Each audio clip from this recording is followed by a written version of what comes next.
I want to bring the message that is very clear from the members of the Parliamentary Caucus. I want to re-echo our position of stance on the press statement that we made on the 20th of this month about distancing ourselves from the masqueraders who are moving up and down and talking about members of the Parliamentary Caucus of UPC, that we do not support the Uganda Floor 6 legitimacy of Jimmy James Akena as the party president. I want to declare this on a very clear ground that even a person who believes that members of the UPC Parliamentary Caucus, who are 12 in number, believes in whatever belongings that does not subscribe to the legitimacy of leadership of Honorable Jimmy James Michael Akena, let him or her bring it in broad daylight. Let him or her bring it and prove it to the same press position that all of us are gathered.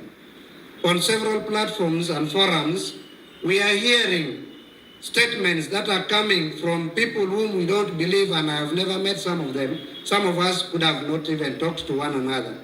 That members of UPC have gone across castigating that we don't support what is happening at Uganda House Floor 6 under the leadership of Jimmy James Michael Akena. Take it from me today that this is the position of the UPC Parliamentary Caucus. We subscribe to the stamps that were put on our nomination forms from this same floor under the stewardship of the current leadership. And we believe in the rules of law. The constitution of the Uganda People's Congress is what we believe upon, and it is what we treasure. We want to support and declare that whoever wants to take it from wherever he or she takes it, let it be in line with the party constitution. Let it be in a line that does not contravene the main supremacy of the mother law of this country. I want to say that as UPC Parliamentary Caucus, we are committed to respecting whoever is in authority. We are committed to respecting the rules of law. We are committed to respecting the constitution of the Uganda People's Congress. I want to appeal on behalf of the UPC Parliamentary Caucus, any organization, any CBO, any individuals who would wish to come and join Uganda People's Congress in the fight for the welfare of the people of Uganda is welcomed. But is not in whatever ways that you feel it should cause fights, it should cause divisionism, it should cause bloodshed in our party, in this country. The amendment bill is being proposed by a member of parliament that subscribes to NRM. I don't want to believe there is a member of parliament in the current parliament which I serve that subscribes to PLU. PLU, as said, is like a night dream that you believe you dream of a click of a sound of a bird, which the bird itself doesn't exist.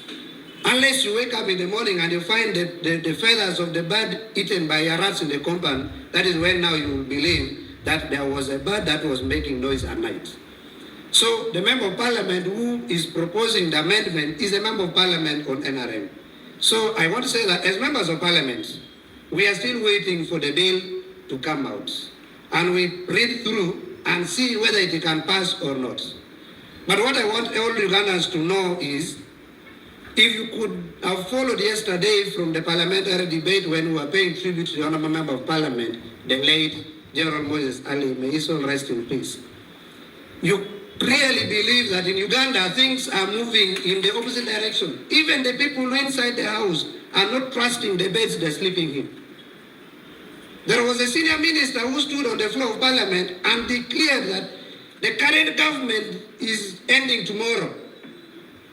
When he said if this government fails to make the brick that Moses Ali was committed to following up, the next government is coming to make it tomorrow.